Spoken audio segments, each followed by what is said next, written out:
নমস্কার বন্ধুরা, সকলকে জানাই দোলযাত্রার শুভেচ্ছা।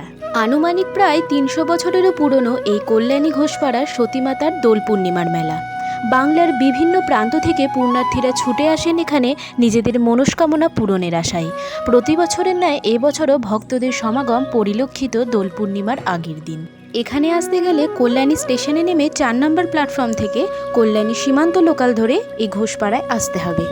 এই সতী মায়ের মন্দিরের বিশেষ আকর্ষণ হলো ডালিম গাছ। কথিত আছে এই গাছের পাতা ১২ মাসই নাকি সবুজ থাকে এবং এই গাছকে কেন্দ্র করেই পুণ্যার্থীরা মানত করেন এবং মানত পূরণ হলে এই গাছের একটি গিঁট খুলে দিয়ে যান অথবা হিমসাগর নামক কুণ্ডে স্নান করে গণ্ডি কেটে মানত পূরণ করেন।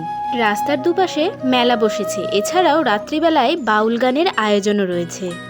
মেলা ছাড়াও এই ২০২৪ সালের বিশেষ আকর্ষণ হলো সার্কাস। আজকেকার মতন এখানেই বিদায় জানাচ্ছি।